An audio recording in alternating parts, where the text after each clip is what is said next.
It's time for the Phil Ferguson Show.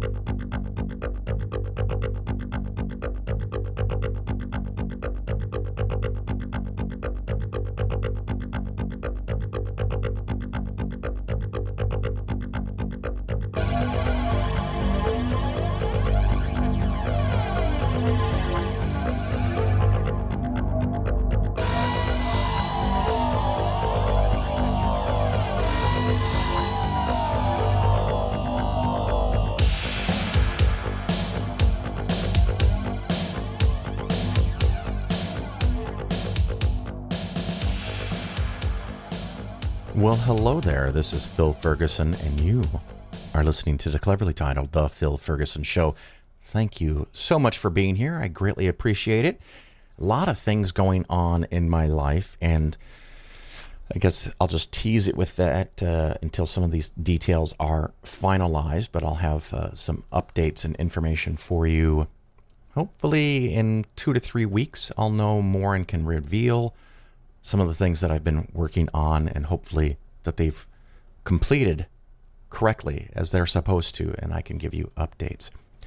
This show, we have two wonderful parts. One is a explanation, a discussion, just me, explaining interest rates a little bit, the Fed, the Federal Reserve, FOMC, Federal Open Market Committee, the changing of the overnight lending rate, and what that effect, what that action, I guess, the Fed has been increasing interest rates. What exactly did they increase? And what powers do they have? And how has that affected the market? How can it affect the market? How should it affect the market? Just some thoughts on that and interest rates and how that stuff works. So I'm going to save that for the segment itself. You can listen to that. And after that, I have an interview with Robert Bryce. He is a writer, author, studying energy for a long time, has written 5, maybe 6 books on the subject. I just recently read one of them, and by the way, he was a recommendation from a listener of the show, and you know who you are. Thank you for that. And we talk about energy, global energy, oil, coal, natural gas, nuclear power, wind power, all that kind of stuff. I think you'll find that very interesting and educational. And I have about an hour and 20 of stuff that's going to be in the show. So my fantasy of being an hour, give or take, is ruined again. So I'm going to keep the introduction here kind of short. So talking about the Fed, Federal Reserve, interest rates, and energy, power. Wow. Some really important stuff that might affect you and the world that you live in. We'll take a quick little interlude, a little break here, and we'll actually get on with the fun part of the show.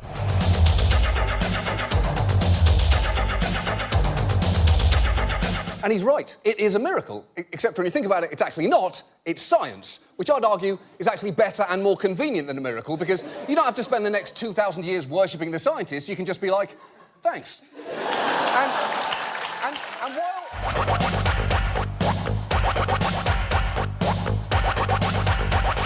The Phil Ferguson Show is for educational and entertainment purposes only. Nothing said on the show should be interpreted as personalized investment advice. Investments should be based on your personal situation, and you, of course, should consult with your financial advisor or tax professional before taking any actions. I have a segment on interest rates, the Fed, the Federal Reserve, the Federal Open Market Committee, how interest rates work, and what is it that you're hearing in the news every day. For a much longer discussion, you can check out episode 197, and holy fuck, that was 5 years ago. In that episode, I had on Peter Conti Brown, and he is the author of a book called The Power and Independence of the Federal Reserve.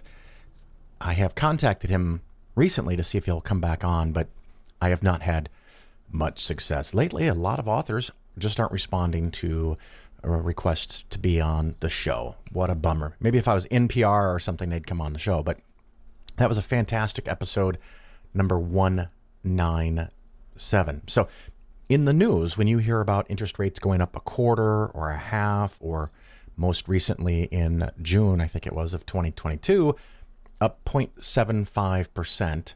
That has to do with what is often called the Fed. And it's often FED, all three letters capitalized.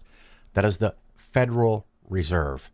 That is the overriding structure that's quasi-governmental, and it's complicated, and some people don't like it, some people don't trust it, others think it's a necessary evil, others think it's the best thing ever. And again, if you really want to know about the Fed or the Federal Reserve, read that book that I just talked about, The Power and Independence of the Federal Reserve, written by Peter Conti Brown. Anyway, the quick part of it is part of the Fed is the Federal Open Market Committee, FOMC, Federal Open Market Committee. And they meet multiple times a year, 6 to 8, something like that. Another great place is you can look up the Federal Reserve in Investopedia. I adore Investopedia. I see it as a neutral source that's just trying to give you information and not sell you something. So you can always go there to look for information. But the Federal Reserve, it has a couple of levers that it can control as far as banking. One is the amount that a bank must have on its books as being available to pay out to clients, people in the bank. There's a certain rate that they must have on hand each night. The Federal Reserve can change that amount. The more a bank is required to have on hand, the less money they're likely to lend out. That is a way to tighten money supply. And ironically, I guess coincidentally, concurrently, makes the banks safer. Because if a bank has 100% of the money that are deposits sitting on hand, they can pay out 100% of all the clients at any given moment and still be solvent. However, the purpose of a bank, and you wouldn't do it any differently, is you take in people's money, you pay them a very small interest rate, as small as possible, and then you loan out the money. So you're making interest on money that you're loaning, that you're borrowing from somebody else. And of course, the idea is that if I give them $10,000 and I make 0.5%, they loan that money out for 3 or 4%, and they make all the money on the difference. And that's how they pay for the building. That's how they pay for the staff. Of course, there's often miscellaneous fees. Anyway, I digress. But at some point overnight, they have to have X% of all of the money that the clients have put in the bank have to remain in the bank, again, for safety and security, to make sure that people can come in and get their money and there's not a run on the bank. I don't happen to know off the top of my head at this point in time what that percentage is, but it's there. And if a bank has lent out too much money and can't meet the requirement, what they can do overnight, temporarily, they can borrow money.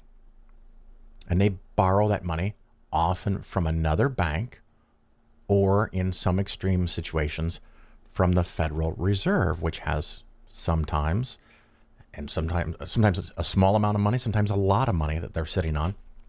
And so the bank borrows that and then pays interest on that. And that makes them in compliance with the amount of money they have to hold overnight.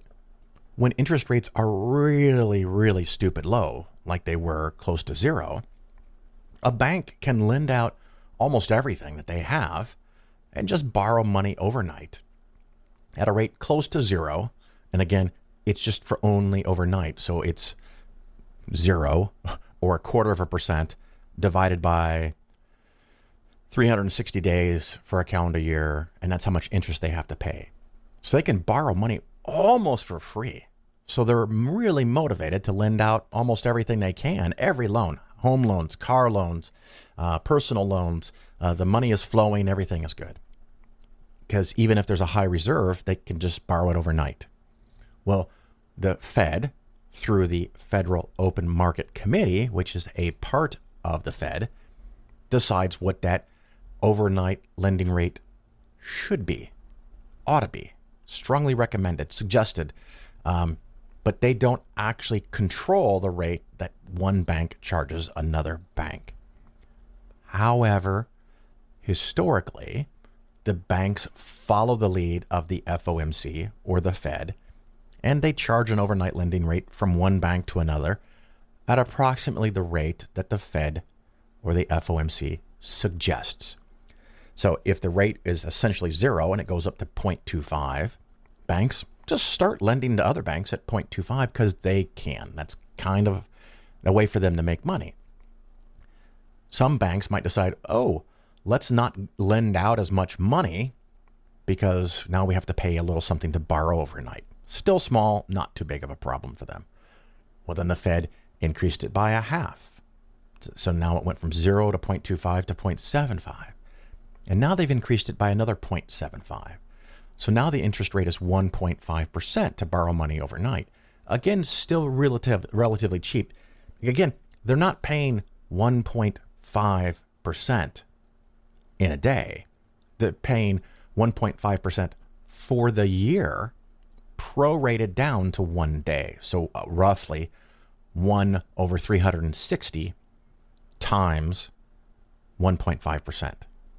But if they have loans out for 2% or 3% or 4%, and then they take out their costs and their overheads, now you start putting a little pressure on the bank where their margins start to shrink because they have all these loans out. They don't have enough cash on hand. They have to borrow that money daily, every day, until they have enough of their own money on hand. So they might make it a little bit harder for some people to get a loan, or they might approve a smaller loan. They might want to hold more cash on hand so it doesn't cost them as much to borrow it from somebody else, or they can hold cash on hand to lend it to another bank. And so it starts to very slowly tighten the amount of money that's available to be borrowed just in the system all around. And I've gotten several questions about this, and it's very complicated if you're not used to it. And I have a really great question here. Someone had asked about federal interest rates. And so the long way to get to this, there's no such thing as federal interest rates. The federal government doesn't set, stamp, approve any specific interest rates for anything.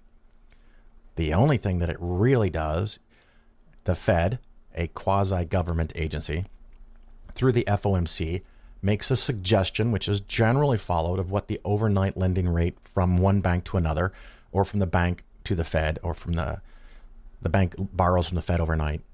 That is the Fed funds rate, federal interest rate.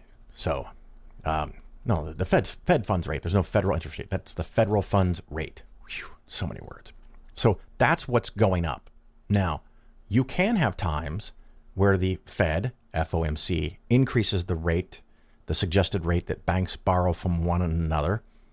And again, that's overnight. And that may or may not affect a loan interest rate for a 3-year loan, a 5-year loan, a 10-year loan, or a 20-year loan. Sometimes it does. Sometimes they're correlated, meaning they move in the same direction. Sometimes they're not. And so if you want to get a home mortgage loan, as an example, a year ago, you might have been able to do it for 3%. Now it's mid-5s, maybe pushing 6%. I haven't checked in the last few days. That is not directly because of the increase of the overnight Fed funds rate.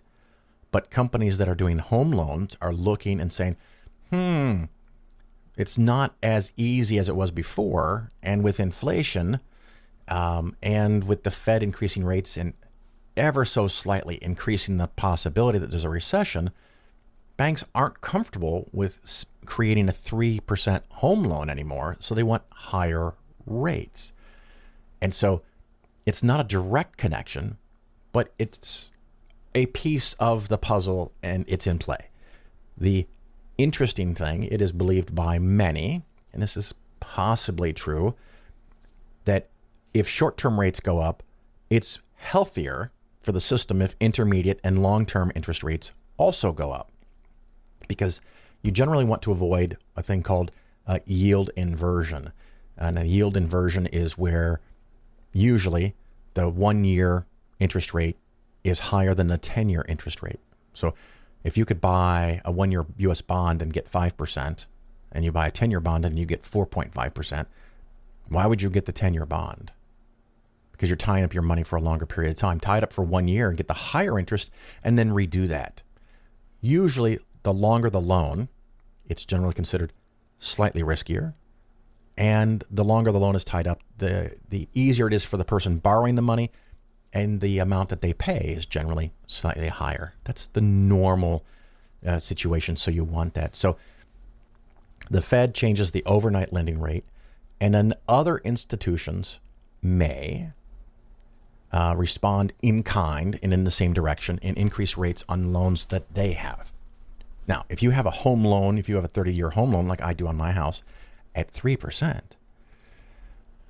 and I redid this last year, I have another 29 fucking years if I don't move or sell this house or redo my loan. For the next 29 years, I'm going to pay only a ridiculously low 3%, and I'm very, very fucking excited about that. But as interest rates on homes go up, paying off the home might be a better idea than it was before if you didn't lock in to the 3% or 4%.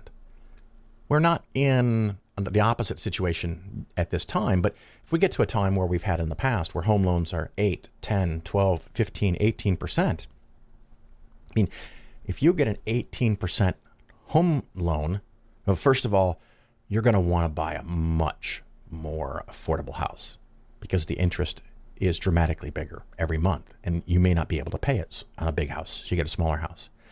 And you also now develop this attitude, which would be mathematically correct, which is where a lot of people have been stuck for the last decade. I have to pay every extra penny and dime I can scrape together on my home loan. If your home mortgage interest rate is 15% or 18%, you bet your fucking bippies you do pay everything you can. Because paying 15 or 18% on a loan is a lot of money. So you want to pay it off fast. But if your home loan is 3%, you want to pay it off slow. Really fucking slow. Where is the break point for all of that? I don't know. It depends. 3% home mortgage rate, I won't pay a penny extra. I'm going to drag that out for the next 29 years. And I suggest that you do the same if it's financially feasible and it doesn't drive you nuts. If having a home mortgage drives you nuts and gives you stress, pay it off. It's fine.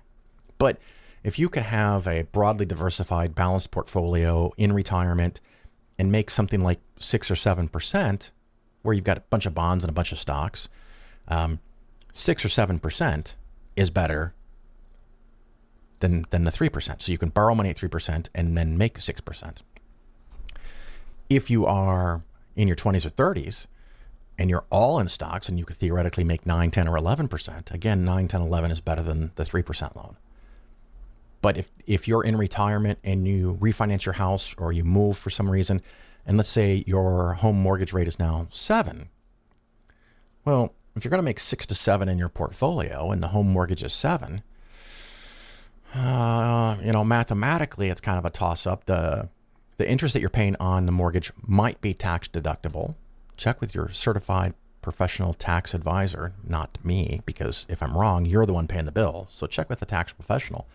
But you can get to a point where if your mortgage rate is high enough and your portfolio is conservative enough, pay one, pay the other, it doesn't really matter. And you can also get to the point where I think the first home loan I had was 10% maybe.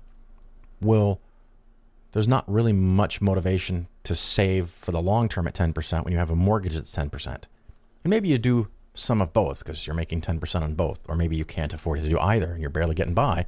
Well, then you pay what you have to pay to keep your home. So those are all things to think about. But yeah, intermediate and longer term interest rates have gone up. They're going up. I would even lean towards they're likely to go up some more. But at some point, those rates will get higher and high enough that people will be very happy with those rates. One other quick thing, when you get federal bonds, like if you went into the system and bid on a new 10-year bond, when you bid on those bonds, assuming you're qualified to bid on those bonds, the United States government says we're coming out with this many bonds that are going to be 10-year bonds, and here's the face value. They don't actually say what is the interest rate. People bid on those bonds, and they offer an amount of money lower than the face value. So a $10,000 bond, someone might say $9,800. Someone might say $9,600. And the government, of course, wants the highest dollar amount possible, and the people bidding want to pay the lowest price possible. But if you bid too low, you're not going to win the bonds. Again, wickedly oversimplification, but that is what sets the interest rate that is to be paid. It's effective because of the difference between the face value versus what is paid at the start of the situation. I don't know. Maybe I'm making it more complicated than it is, but the federal government doesn't really set any of those rates. It's supply and demand. It's what you probably want. The market sets it. So if people now think there's a slight increase in risk of those bonds, or they're riskier, or there's other places they can make more money, like a short-term loan, they're going to want more money on an intermediate and long-term loan. And that's normal. So the companies that are bidding for these large issuances of U.S. federal bonds are going to offer a smaller amount so that they get a greater return. And that's what drives that. And of course, that's what puts the hurt on bond funds or individual bonds that you already own, because now they're less valuable because they're locked into a lower interest rate. Anyway, that's some information about interest rates, the Fed, the Federal Reserve, the Federal Open Market Committee, the Fed funds rate, interest rates, a whole lot of stuff. If you have other questions you want to follow up, send me an email, phil@polarisfinancialplanning.com. And keep in mind, of course, you can always go to Investopedia and type in whatever words you want to know more about. It has everything, literally everything. If you really want to know about the Federal Reserve, where it came from, how it was founded, and the weirdness and all of that, absolutely fascinating. The book is The Power and Independence of the Federal Reserve by Peter Conti Brown. We'll take a quick break and come back with more fun stuff.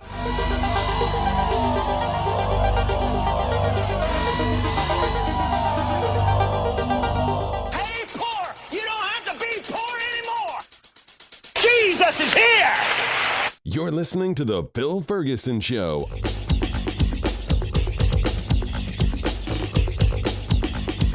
All right, everybody, welcome back from our little interlude there. I'm glad that you are here listening to The Phil Ferguson Show. Today with me I have author and podcaster and all-around pretty nice guy, knows a lot about energy, Robert Bryce. How are you today, sir? Excellent. Thanks, Phil. Thanks for having me on. Not a problem. And of course, we will talk about your books and a super secret surprise subject that I didn't know later in the interview. But why don't you tell our listeners a little bit about what you do, what is your experience and history, and how do you know so much about energy? Sure. Well, thanks. I live in Austin, Texas. I'm my bio. I have to lead with the important things. I'm married to the same wonderful woman, Lauren, for 36 years. We celebrated June 7th, our 36th anniversary. We have 3 great kids. I'm a very lucky man. Mary, Michael, and Jacob are our kids. They're all healthy and grown up now and out of the house. Empty nest syndrome, it's not a problem. Empty nest is wonderful. I understand. But I'm a journalist. I've been a reporter my whole career, more than 30 years. I write about the energy and power business. I have a podcast, the Power Hungry Podcast, where I talk about energy, power, innovation, and politics. I've written 6 books. The latest is A Question of Power, Electricity and the Wealth of Nations. Testified before Congress 6 times. I have a new film out called Juice, How Electricity Explains the World. And I publish regularly. I have I write for Forbes. I've published in the Wall Street Journal, New York Times, a number of other places. So there's a lot going on in the energy and power business. And so these are, what do I say, a target-rich environment these days. Yeah, absolutely. And of course, I just finished, and by finished, I jokingly tell people, I pay people to read books to me. They're called audiobooks. I just finished a couple of days ago a Question of Power, the newest one. I think that's 2020, so it's pretty fresh. That's right. Yep. Very lovely. We can talk about some of the details in that. But before we get into the book, earlier you had mentioned a lot going on in energy. Did you have something specific in mind about that? What's today? Geez. What's where to piqued your start, interest? Phil? Yeah. I mean, I joke lately about when I talk to people about, or I do a lot of public speaking. I say, well, unfortunately, there's not much happening in the energy world. That's obviously a joke. I mean, we're in the middle of a global energy crisis, and in the energy crisis in multiple forms of energy, so shortages of nat gas, shortages of refined oil products, electricity shortages across Asia. We're looking at blackouts in the U.S. this summer. I mean, it's just a series of events coinciding: COVID, Russia, ESG, all these things colliding that are creating was arguably the worst energy crisis in 50 years. Absolutely. And of course, we have now had in the United States at least made public attention. Maybe these things happened before or at least not lately, that we haven't heard about them in the news, but entire states, or Texas, at least a big chunk of it a couple of times, had no power. Other places are rationing power and or having brownouts or rolling blackouts. What the fuck is going on? Bad government policy. If I'm going to just boil it down, Phil, into the shortest way to describe what's going on, it's just mismanagement and excessive belief. It's interesting, atheism and ideas around belief, but it's this religious belief in renewables. Yeah. And that is the right word for it. There's a religious devotion to this idea around wind and solar, that they're going to say this and somehow they're better than hydrocarbons, and we can't use nuclear because we've bitten from the technology apple, and that's a step too far. But in the U.S. in particular, it's four things. It's the excessive investment in renewables, underinvestment in hydrocarbons, early and mistaken closures of baseload power plants, in particular coal and nuclear plants, and then this idea that we can rely on imports, right? And so all four of those things describe California almost perfectly. They also describe Europe almost perfectly. Yeah. And we could say it almost perfectly describes New England. And so all of those regions now are in chaos, and New England is looking at just incredibly high prices this summer rather, for electricity. And Europe is going to face a very difficult winter. Boy, are they ever. And I know that I am going to have a generous portion of my audience that has already been triggered by some of the things that you've said. And we can go through some of them. And I agree with you, probably 90%. How's that sound? That's not so bad. That's a landslide in politics. Indeed, it is. And I want to allow you the foundation. So what I want to do is explain to me, explain to the listeners, what the fuck is base load? Sure. Well, so these are base load. The electric grid is a very complex network, right? Everything that we plug into the wall and all the generators, all the wires, that's all the grid, right? We talk about the grid and we think it only flows one way. Well, no, it's all of the things that are connected to the grid and the way the electrons flow backward and forward in the alternating cycle in our electric grid. But what baseload is that those are the plants that are on all the time, right? So coal plants generally run full time. They don't turn them off and turn them on. Comparatively, natural gas plants, they'll turn them on and turn them off a lot. Some are just called peaker plants. But we also have gas plants that are considered baseload because they run almost all the time. Nuclear plants are the ultimate example of baseload plants. Right. Those plants are critically important because they provide the grid frequency, right? We have to have that stability of what's known as grid inertia, right? You compare it to water pressure in your pipes, right? You want a certain level of pressure because if the pressure drops too far, you don't get much water. Well, it's the same kind of idea. It's not exactly the same, but it's a similar concept with the grid. And then what we've done, though, is the problem, Phil, is that there's been this almost religious devotion to renewables and the idea that somehow they're better, because they're renewable. But they may be, as Jesse Ausubel has said and put it very well, wind and solar may be renewable, but they are not green.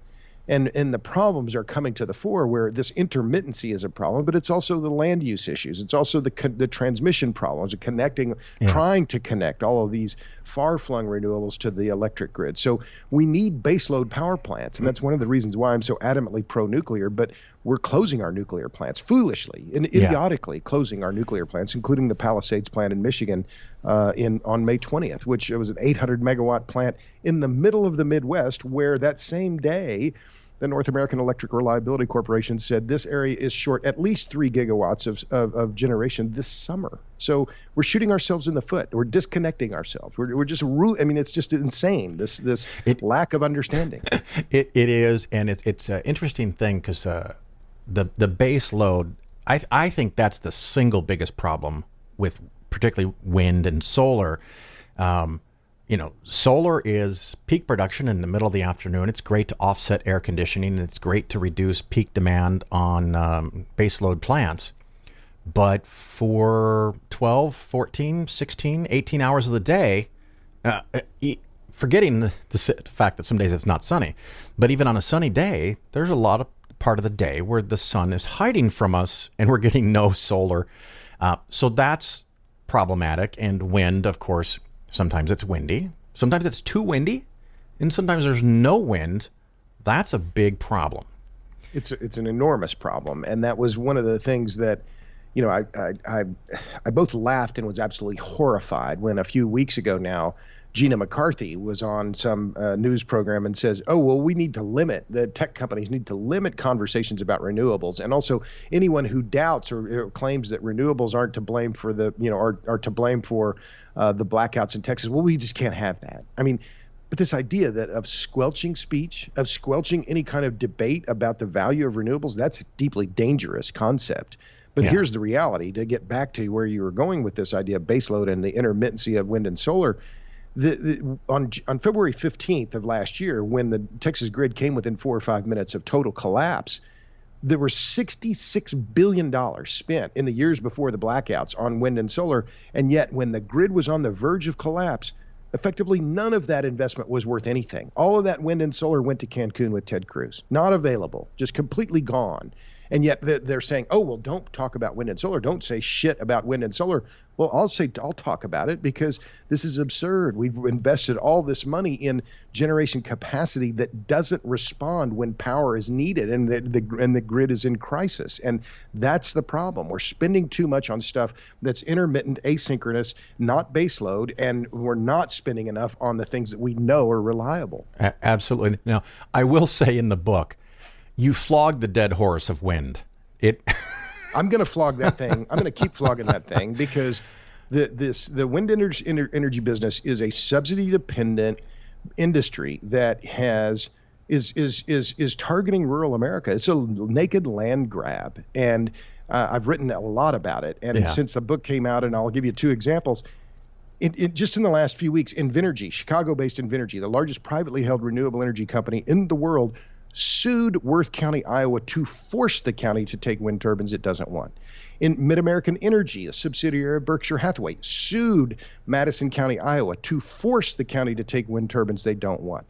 If this were the oil and gas industry doing this, Phil, it would be front page news in the New York Times. But because it's the wind industry, nothing, crickets. Yeah, this is just it's an assault on rural America. And I've talked to a lot of people in rural America, and I think the way this industry is acting is deplorable. And it's one of those things, as we talked about, wind comes and wind goes, and maybe it can help. Maybe it's not horrible, but it's not the answer. And I knew right away with the book, when you were talking about there is one straightforward solution that we're not going to use. I knew that you meant nuclear. And I agree with you 100% that I think, all things being equal, that is the way to go. And of course, nuclear waste can be a bit of a problem. I don't think it's anywhere as big of a problem as it's been portrayed to be, and you've discussed that in your book. But not using it causes other problems. So it's not like we're saying which way is the one and only way to not have any problems. Everything is a trade-off of a problem versus another problem. And so, if we want to use coal, we're going to have to strip mine mountains to get coal cost effectively. We're going to have the pollution and the byproducts of coal. If we want to do solar, as much as I love it, and I think we should do way more of it, we also have to process and mine all of the metals that are going to be necessary, and they create pollution. And if we want to do nuclear, we're going to have to find uranium or plutonium, whatever it is that's used. And again, we're mining something because that's where everything comes from. But the question is, overall, what can provide that big, high fat base level where we can do anything we want whenever we want? And then over time, maybe we can add more solar, more wind, but turning off coal plants left and right and closing nuclear power plants, and when we don't have a solution already at hand, I think that's a big problem. It's a massive mistake, Phil. A massive mistake. When the Indian Point nuclear plant was closed in Buchanan, New York, a year ago, April. Well, I visited that plant. That plant's featured prominently both in my book, A Question of Power, and in Juice, the movie, the documentary.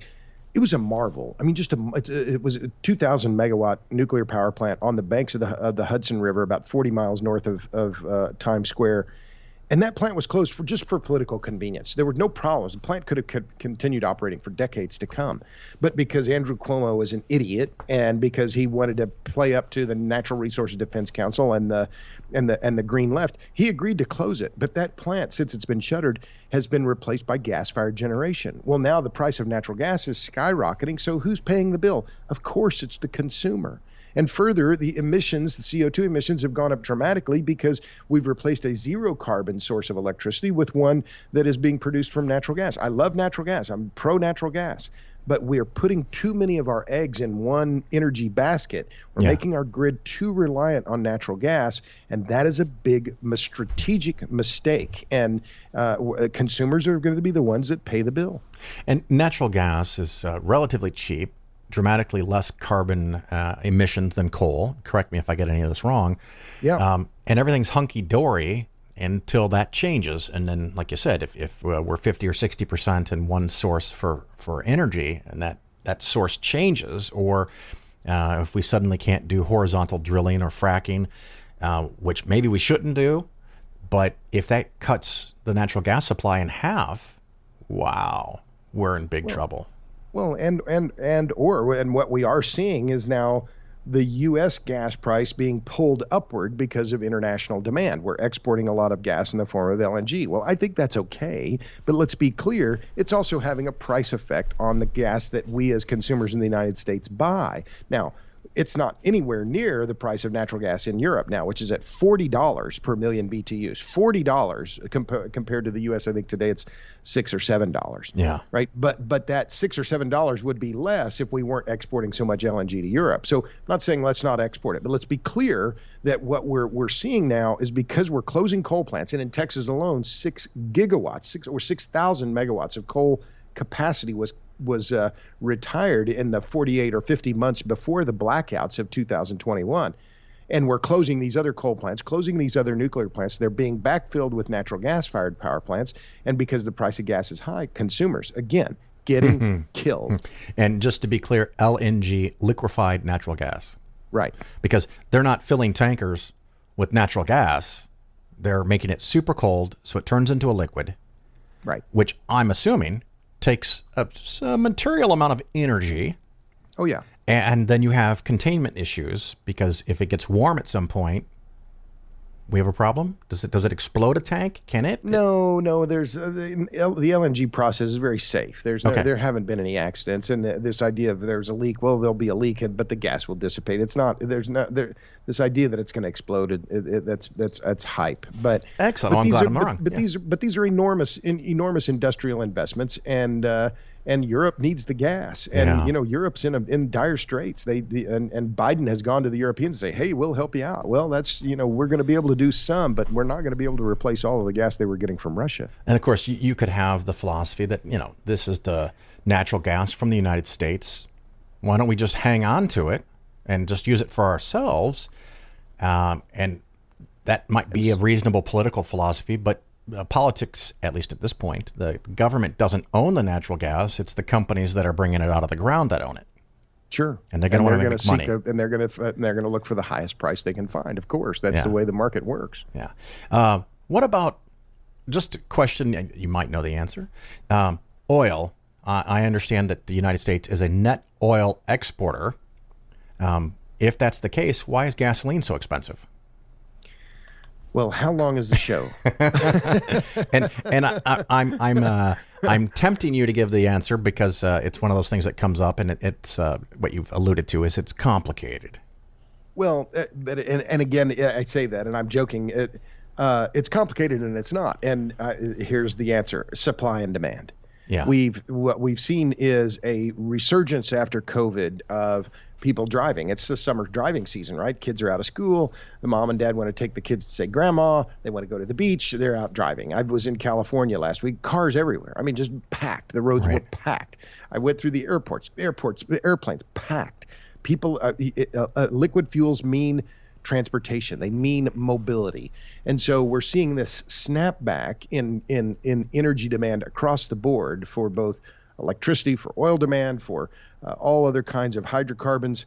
And there's been underinvestment in the United States in particular in upstream oil and gas production. Part of that is due to overinvestment that occurred during the shale revolution. $300 billion was effectively incinerated, by over drilling. That was good for consumers, bad for the oil and gas investors. And now this time they're saying, you know what, we saw that movie last time. We didn't like how it came out. We want return on our investments. And then you have the added issues around the Biden administration restricting leases. You have the added issue around ESG, capital constraints, and then, of course, the Russia mess. And so, and slight reductions in refining capacity in the U.S. And you have all of these things together, uptick in demand, a slight reduction in supply, high prices. Now, I happen to have an electric vehicle, not a Tesla. Thank you, listeners. And I'm almost giddy in the fact that it cost me about $1.10 to get the equivalent miles 1 gallon of gas might get me. Is that the solution for everybody else, or is that just really not going to work? Well, I mean, if again, how long's the show? I'm a skeptic on EVs. I've been a skeptic on EVs for a long time. In my view, they're the next big thing, and they always will be. We've seen electric vehicles in the marketplace for more than a century, and last year they accounted for 3.4% of all new car sales. And okay, well, they're up a little bit now. It's about 5%. Okay, that's fine. But the average the average buyer of a new electric vehicle has a household income of roughly $140,000. That is more than twice the national average. Yeah, so a lot of them are expensive. Answer is, you're not going to see bricklayers and landscapers and carpenters driving EVs. That's not what they're going to drive. You don't see them in rural America. It is still a car for the wealthy. And even if it weren't, we still have grid reliability problems of trying to transfer that massive amount of energy that we consume in the form of oil and refined oil products and put that onto the grid that is already, as I've talked about, buckling under existing demand. Yeah. Now, part of my solution, at least in my head, I put on solar panels. And of course, I can put on solar panels, yay, Phil, but like we're talking about the prices of the cars, not everybody has $10,000 or $20,000 that they can drop down on solar panels to offset their electrical use. So it would take some kind of serious financial commitment or credits, rebates, allowances from the government. And of course, that money has to come from somewhere. But as far as all these grid problems, what is the solution now that we've brought up all these problems? How do we fix it? Well, we're going to need more generation is one. There's a lot of talk about storage and batteries. Okay, well, I get it. I've heard the hype around batteries and storage and the rest of it. Batteries are fine, but they're not going to solve this overall problem in the grid of a lack of generation. So what we're seeing is, and I have solar panels on the roof of my house. I have 8.5 kilowatts. And why did I put them on? I got 3 different subsidies for it. Yeah. I'm opposed to energy subsidies unless I'm getting them. Yeah, okay? I hear you. I'm there with you. But the issue here is broader in that there's a social equity issue around those solar panels that, again, I'm been a fortunate man. I can put them on my roof, and I got a subsidy for it, and I had the cash out of pocket that I could pay for them. But I don't think that's necessarily true of the janitor who sweeps the floor at the elementary school across the street or the barista at Starbucks. So I don't pay an electric bill half of the year. Well, what about that other person who rents or doesn't have enough money to put solar panels on the roof of their home? There are a lot of issues around that. And further, it's the issue of what happens when the sun goes down. Well, then you still need thermal generation. You still need reliable, dispatchable power plants that can respond and provide power when power is needed. And that's the other problem with solar. I think solar is going to grow. There's no doubt about it. But in addition to all those issues we haven't talked about, supply chain, China, polysilicon, these other issues that are also involved. Yeah, and I think, and again, I'm not an expert in this area, so correct me where I'm wrong. The United States doesn't make a whole lot of lithium and other, not heavy metals. Rare earth elements. Thank you, rare earth elements. It's not like they're not in our lands. We've made conscious choices that it's very cost and environmentally unfriendly to dig them up and process them. We could do it, but we're going to have to make a decision that that's what we want to do. But until then, we kind of are dependent on China selling us the things that we need to make those things, and that's kind of a little bit of a concern. Well, sure it is. And so what kind of vehicle do you have? What vehicle do you drive? One of them I have is the Chevy Bolt EV. Yeah, right. And it hadn't caught on fire yet. No, matter of fact, I was one of the very early ones to get a battery replacement. Which I was very excited about. And the listeners know I didn't hide away from the fact that a few of them did catch on fire, and that's a very big problem. But I got the new battery with 8% more range and a brand new warranty on the lifetime and distance of the warranty. So that was pretty cool. It's kind of a win-win for me. If I want to drive... Do you park it outside or do you park it in your garage? Oh, it's in the garage. Yeah. Okay. All right. Yeah. There was a period of time there when like the 10th or 12th Bolt caught on fire that we did have it out on the street.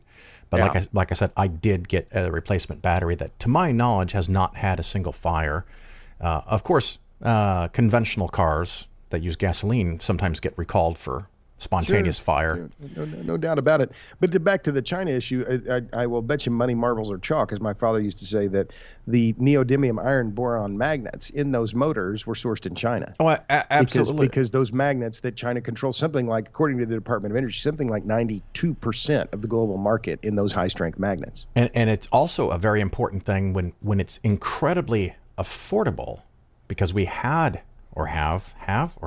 still have enough energy and oil that we can zip things around the planet. Sure. The cheapest producer who's willing to risk their environment, China, is going to be the supplier. But I think kind of a side issue to power, we need to pull our heads out of our asses and have a reasonable percentage of the production that we need for neodymium and lithium and aluminum and all these other things in the United States. And if it is expensive to do so, fine, but we shouldn't be dependent on China for so many of the materials that we need for modern society, because that could just go poof. Yeah. But that aside, the solution, I think, that you made pretty clear in the book, and I agree with you, nuclear.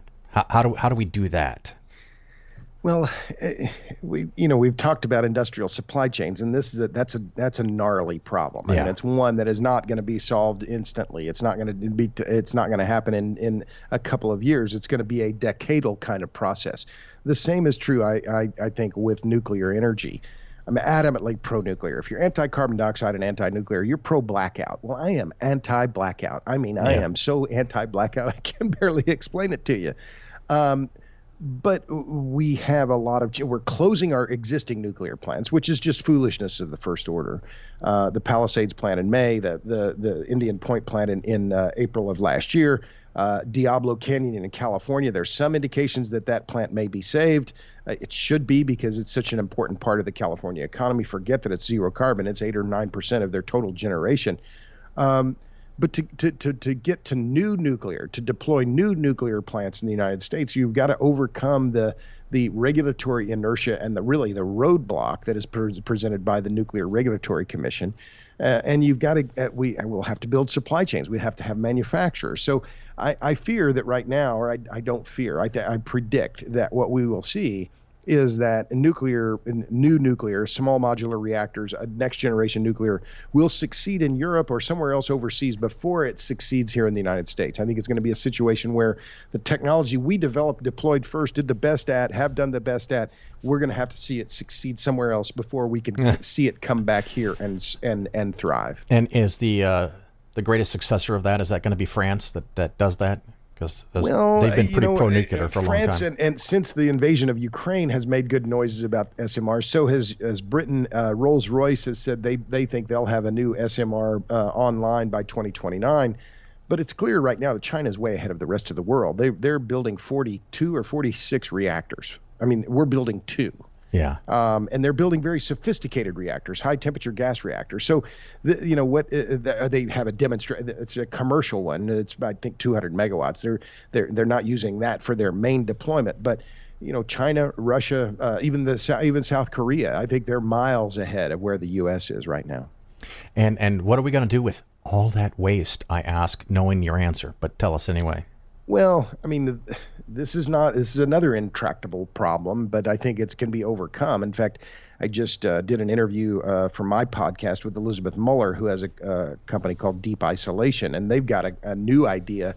The idea of Yucca Mountain, I think it's pretty much dead. It's not going to go to Yucca Mountain. Thank you, Harry Reid. But they want this new company, Deep Isolation. They want to use boreholes. They want to use technology developed in the oil and gas business and use those boreholes and push the nuclear waste into horizontal boreholes like what you'd find in an oil and gas well, which I think is a very clever idea. It's elegantly simple, and I think it's doable. But in talking with her, Muller, and we haven't aired the episode yet, but she predicts it's going to have to happen in Europe or somewhere else before it happens in the U.S. Yeah, because what are we doing now? We're doing approximately ground level encasement and concrete and dirt. Yeah, we're doing nothing. We're using dry cask storage on site at existing nuclear plants, and that's where those that waste is going to stay there for a long time because there's no federal answer, despite the Nuclear Waste Policy Act of 1982. Despite 40 years of failure, we have effectively no movement forward on this.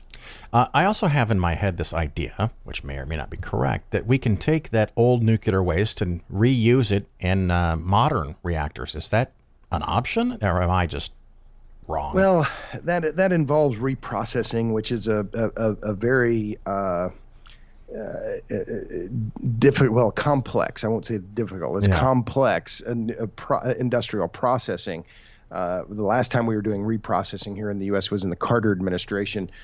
So the idea that we'll retrieve this and we'll be using it, I think that too is fairly far-fetched right now. Eventually, perhaps. I'm hopeful for the future. I'm very optimistic about the future, but I'm not. I'm long-term optimistic around nuclear in the United States, but short-term pessimistic. So are you saying for my house I should have a backup gasoline generator or giant batteries to hold power? What should I do?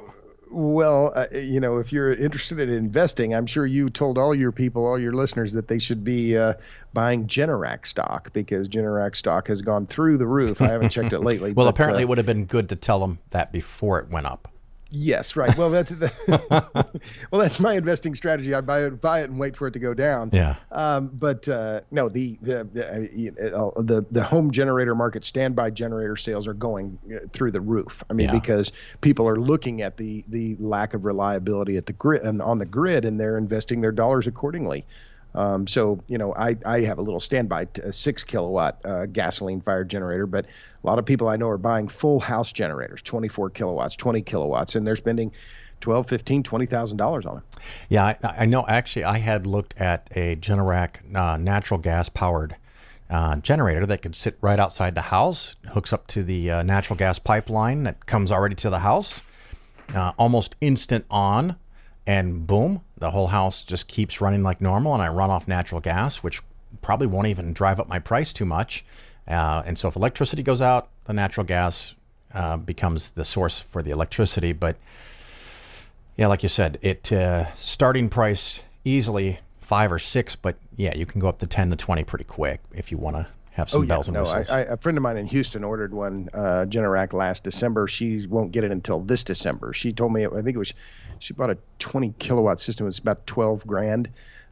That sounds right. That's for the equipment. But that's not just on your generator there, you're assuming there's going to be enough natural gas in that pipeline. What if everyone else on your street gets the same unit? Is there going to be enough gas for all of you? I don't think so. And I've looked at power walls. I mean, Tesla made them famous, but there's dozens of people that make them. But when I looked, something like 13 to 15 kilowatt hour of battery could cost 5 plus several other thousands to install, and then have the switching equipment and everything that's necessary. And depending on the amount of electricity you use in your house, and my house is larger than average. I work from home. We use quite a bit of electricity. So one of those battery packs, I might get 6 hours out of it, and then I'm still off grid. Yeah. So, I mean, how much money do you want to spend, and how much reliability do you want? I mean, or switch those questions around. How much reliability do you want?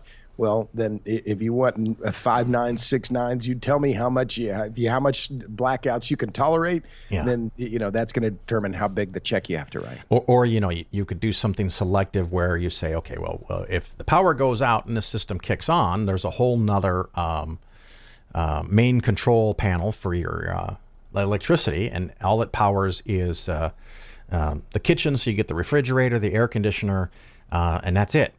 So you're living in a little bit of comfort, but it won't power the whole house because it would, like I said, it would drain in 5 to 6 hours. So what's the point of 5? I mean, if there's a temporary outage for a storm and it comes back in a couple hours, that's magic. But if you're talking about a day, you're just delaying the inevitable melt of all your frozen food because it's not going to last long enough.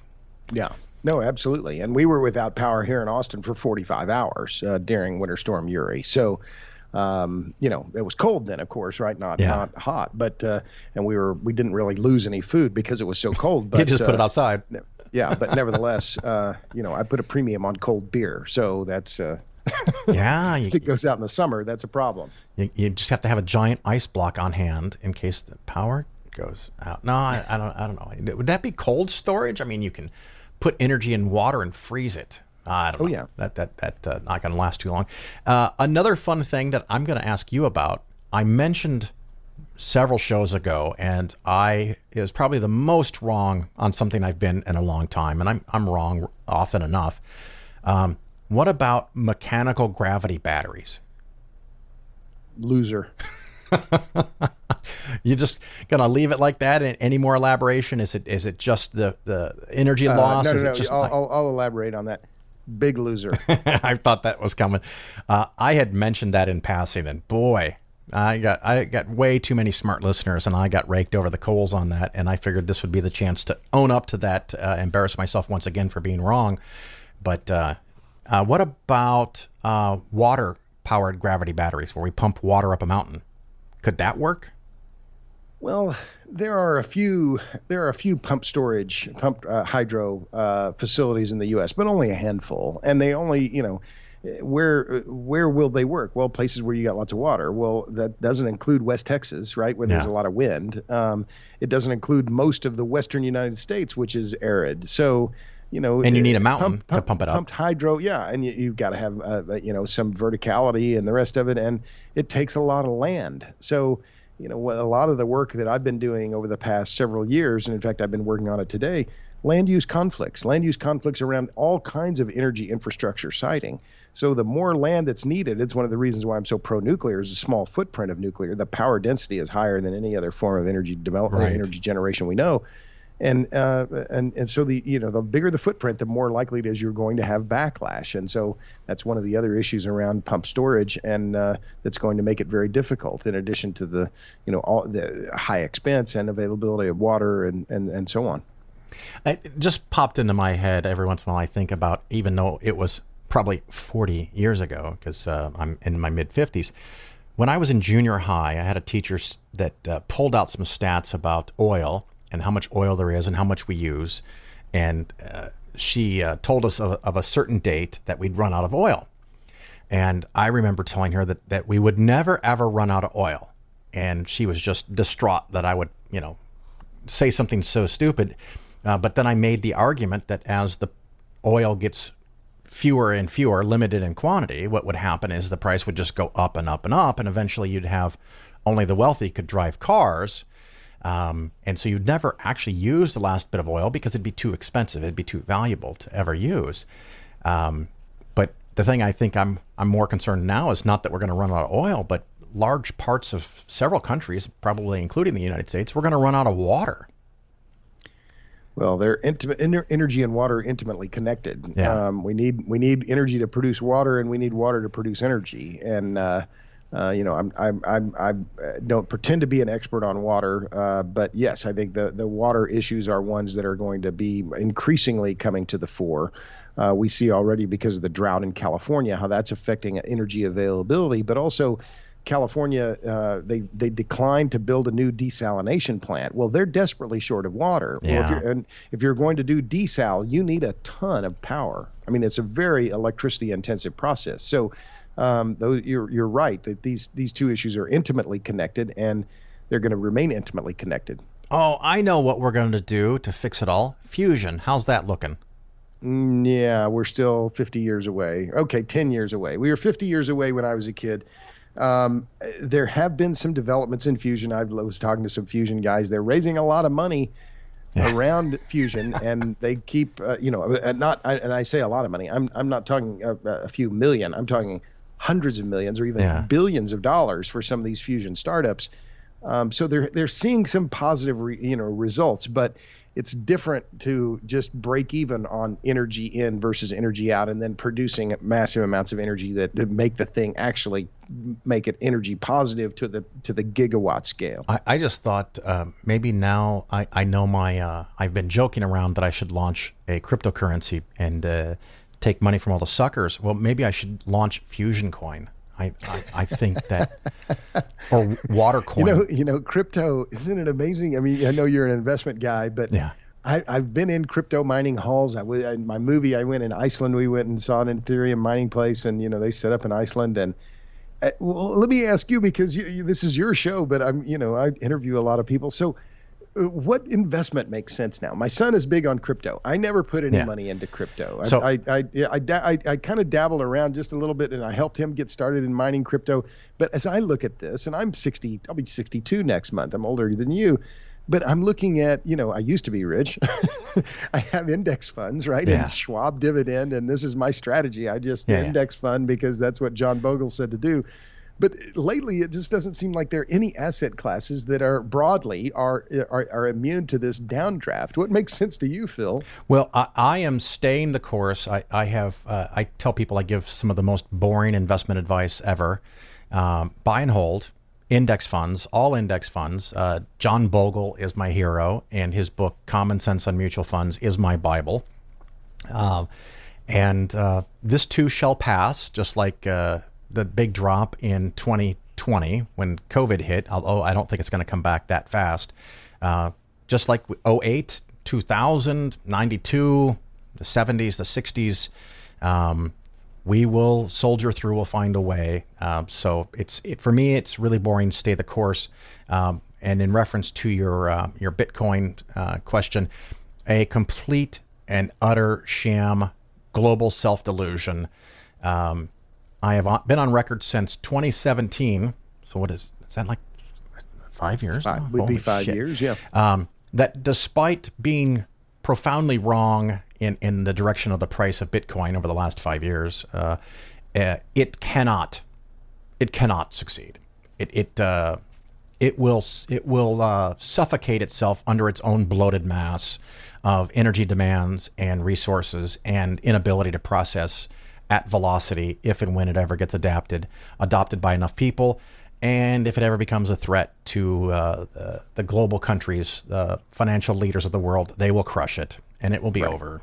And that's kind of what I've thought as well. Yeah. Although I had Doomberg on my podcast a while back, and I don't know if you're familiar with Doomberg, but they launched a Substack, and they've been very successful and very clever writing. And it's a team of people who are anonymous, and their icon is a green chicken. But they've done some very clever analysis on energy and financial stuff, and he had the most succinct evaluation of crypto that hadn't occurred to me. But he said, look, it's a box, right? You put fiat money in, but if you want money out, you have to get fiat out. Well, where does the fiat out come from? It only comes from the other people that are putting fiat in. Yeah. And so I thought, well, there you go. Now suddenly this is very simple analysis, but it's first principles. Well, where does the money come from, right? It's not like you have a Target store and people are bringing their money and they're buying it and you're making a profit on each, set of diapers. And so you're actually increasing the amount of money that's in the store, right?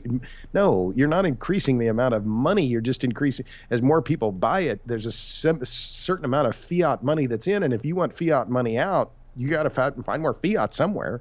Yeah, it is at the base level, it's a very, very good example of supply and demand.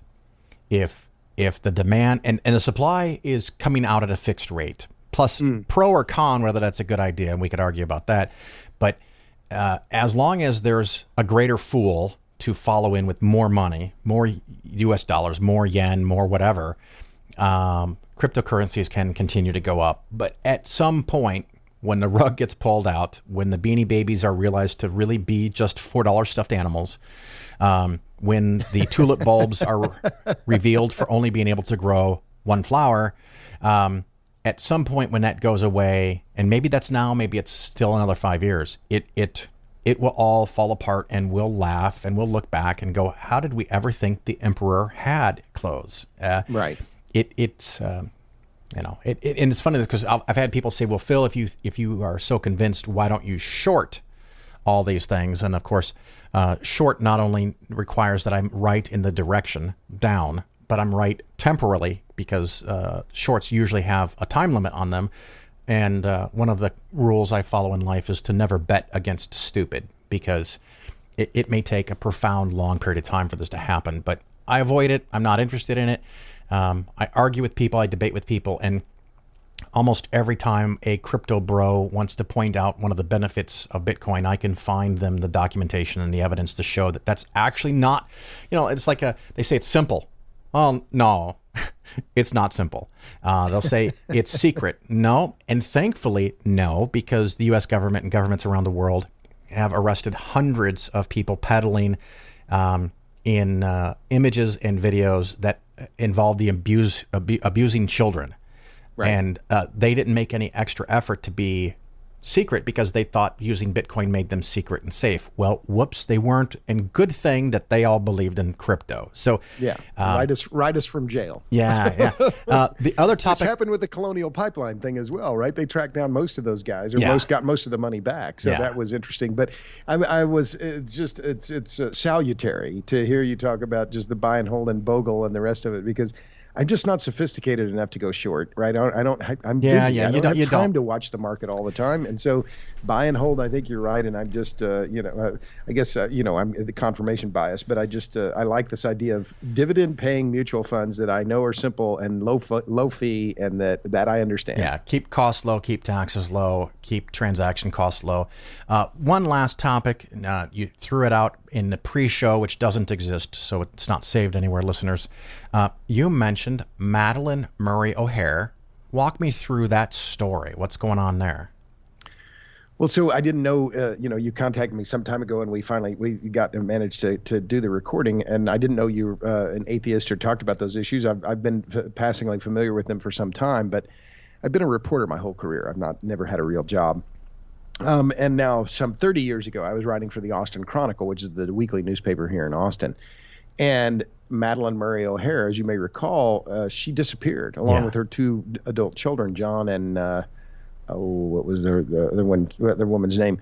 Anyway, they disappeared, and there were all these theories about what happened. Or they ran off with the money and so on. Well, the long story short is they were murdered. Not only were they murdered, they were dismembered. Yeah. And by a guy named John Waters and Yeah, Waters. What was his first name? Not John Waters is the director. Anyway, I interviewed the guy, this guy Waters, and he and his accomplice, and they were I interviewed him in his apartment, which is later where the IRS actually was one of the lead investigators on the case, and they broke the case. And I had I bird dogged it, I would have broken the story maybe. But my friend John McCormick, who's a great reporter with the San Antonio Express News, he actually brought the story, solved the case, and got other investigators involved, and brought these guys to justice. But yeah, I wrote one of the first stories about the disappearance of Madalyn Murray O'Hair and her son, and I was happy with the headline. It was a cover story for the Chronicle. The Chronicle's still being published. It's a tabloid, so it was but the headline was "God knows where they are." Wow. And Waters and his accomplice, who was then later tried in federal court, and a friend of mine was actually on the jury on that case, in the federal court here in Austin, in Sam Sparks' courtroom. But they both died in prison. I think I know Waters is dead. The other guy, I don't know whether he's dead or not, but they were awful people. And with one little story that I have to add to it, which is, it's a gruesome story, right? Yes, and Madalyn Murray O'Hair was, of course, not the best face for atheism, because she was so coarse and kind of just not a very pleasant woman. But they robbed the Murray O'Hairs before they killed them, and they put all the money into gold coins, as I recall. And that was one of the ways they tracked them down and figured out who'd done the deed. And then they took the gold coins and they stowed them in a rental locker in a rental, a U-Cramit place, a self-storage place here in North Austin. And they got ripped off. There were some hoodlums that were breaking into these little, the storage lockers. And these hoodlums broke into this one. They find $700,000 worth of gold coins. And it was like, they later got caught. So it was, it's a remarkable story, and one that, had I been a little more enterprising, perhaps I, would have broken, but it's still an interesting story to retell. Absolutely. Once again, everybody, Robert Bryce, and where can they find you and learn more about what you do and or your podcast? Well, Phil, I'm ubiquitous. I'm the king of all media. I'm on the web. RobertBryce.com is my website. I'm on Twitter at PWR Hungry. My podcast is Power Hungry Podcast, available on all the podcast channels. I have a YouTube channel, Robert Bryce TV. And then check out my film, Juice, How Electricity Explains the World. It was directed by my colleague, Tyson Culver. He did a great job. You can find that at juicethemovie.com. So I think you can find me pretty easily on the Google. Fantastic. Well, thank you so much for coming and visiting The Phil Ferguson Show. I'm pleased to do it, Phil. It was a lot of fun. The Phil Ferguson Show is for educational and entertainment purposes only. Nothing said on the show should be interpreted as personalized investment advice. Investments should be based on your personal situation, and you, of course, should consult with your financial advisor or tax professional before taking any actions.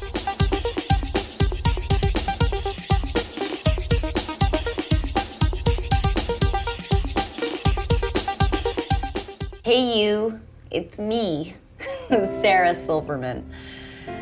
Lately I've noticed a lot of really sad, really long commercials on TV with grossly sick, emaciated people from all over the world. And it turns out they look that way because they don't have food.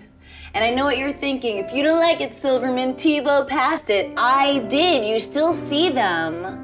Especially because, I have a 48-inch plasma high-def TV, so every devastating image is in, brilliant, crisp, vivid, like they're in my apartment, So how do I get these people out of my apartment, basically? And I think I figured it out. All I have to do is end world hunger. And then I'm like, okay, how are you gonna end world hunger? And then it hit me. Sell the Vatican, feed the world.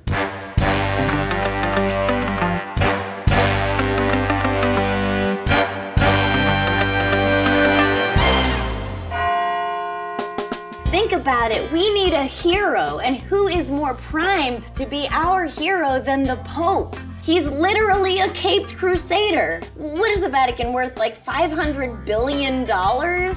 This is great. Sell the Vatican, take a big chunk of that money, build a gorgeous condominium for you and all of your friends to live in, all the amenities, swimming pool, tennis court, water slide.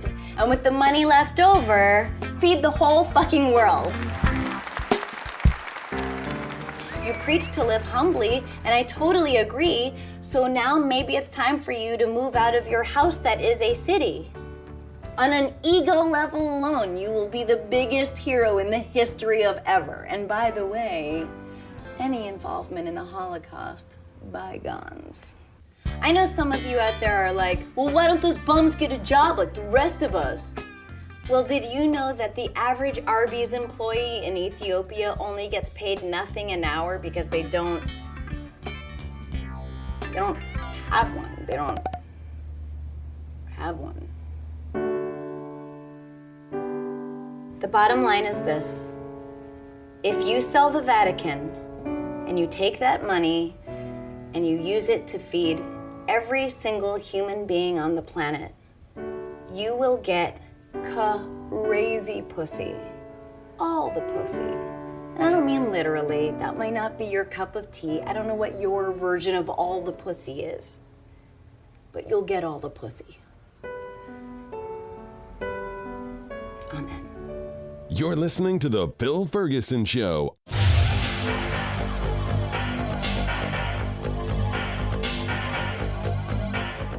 We're at the part of the show where I get to wrap things up. And of course, thank you so much for listening. I appreciate it very much. You can, of course, share a link to the show with your friends. Share it to 20 friends, 100 friends. I don't care. More listeners, I appreciate it. And just a follow up, I no longer am accepting contributions through Patreon. I'm doing okay. If you want to support a podcast, go find another one. I thank you for your support, the people that had supported me in the past. And I hope right now there's no commercials in the shows. Again, I just wanted to make my life as easy as possible with my registration for my business, Polaris Financial Planning, because anything you do, you have to disclose, and anything that you disclose is a possible question for an auditor. And the little bit of extra money that I got from advertising and from Patreon, which was very nice because I did almost nothing extra to collect those funds, I just decided to go with the simpler way of looking at registration and reality for my business. So, of course, we had very early in the show, an hour ago, information about the Fed, so hopefully that helped you out. And we just recently finished our interview with Robert Bryce. And like I said, I read one of his books, and boy, he is anti-wind. We mentioned that a little bit here. I think maybe that's probably the biggest point where we disagree. I don't think wind is anywhere near as evil as he thinks. But I do agree that we're not going to be able to do this all with renewable energies at this time. The fluctuation in energy provided by solar and wind is too great.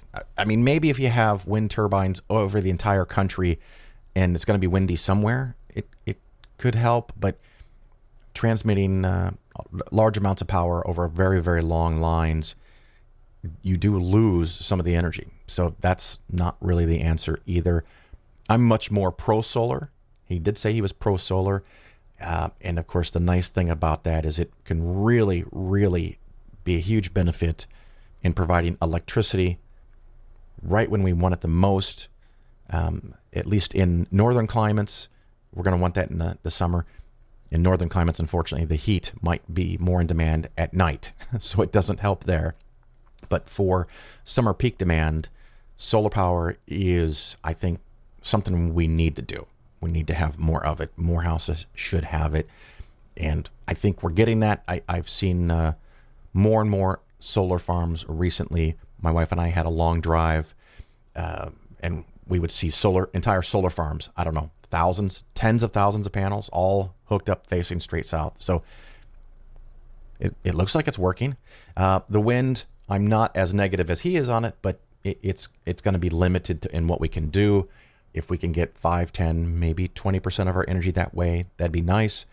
But I will definitely agree with him that shutting down fully functioning power plants that weaken our excess energy supply and production capacities just because is a real big fucking problem. We can only shut down plants when we have replacement energy production facilities online that can replace that power. And should we move away from coal? Of course. Should we move away from natural gas? I guess I'm not as worried about that, or the plants that burn gasoline or oil to have short-term peak demand. Wow, how ugly and environmentally unfriendly that is. We don't want to create more situations like that. And I also think when you look at all of the pros and cons, that nuclear is a very, very big part of the solution going forward. But like a lot of things in the United States, we can't sit down and work this through like rational adults and fix the problem. So hopefully you have all the electricity that you want to live your modern life, and hopefully you're not paying a fortune for it. Midwest electricity at this point in time is pretty cheap. I'm about 13 cents a kilowatt hour, but I know some people in California and perhaps in New England, depending on where your electricity comes from, I have heard reports from people that are paying 30, 40, 50 cents a kilowatt hour. And that's a problem.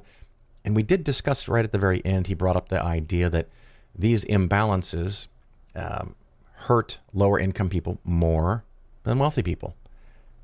Because quite honestly, if I'm paying 13 cents or 20 cents per kilowatt hour, I'm going to be annoyed that my bill is bigger, but I'm going to pay it.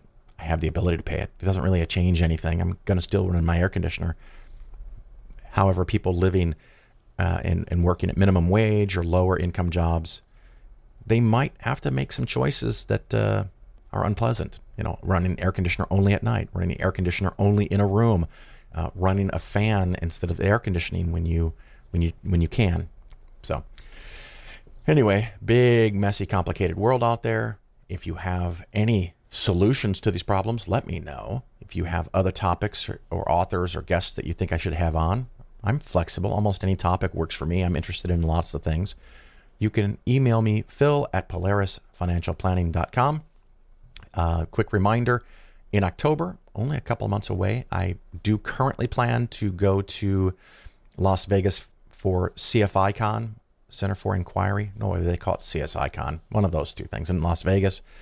And then to the FFRF conference. I'm pretty sure it's the following weekend in San Antonio, Texas. So October will be very busy. I'm going to wrap up here. I do thank you for listening, and I hope to see you out there on the road soon. Until then, ciao.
Sexual advances are not appealing.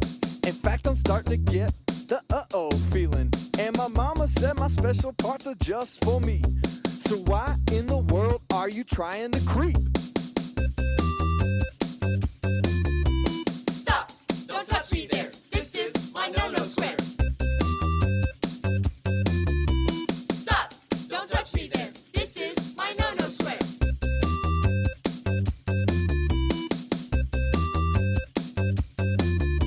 To try and touch my square takes a lot of nerve. Who do you think you are, you freaky deaky perv? There's a dude with some candy in a shady old van. mess with my purity plan. Stop! Don't touch me there. This is my no-no square. Stop!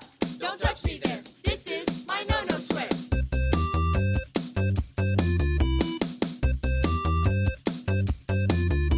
My square's not a circle or a period or dot. It's just my one little very old spot. So keep your grubby little dirty little hands off me while I won't you respect my privacy. I just want to be left all alone, so step off me and go back home. I tell you again, if you're not aware that this is my own no-no square. Stop! Don't touch me there. This is my no-no square. Stop! Don't touch me there.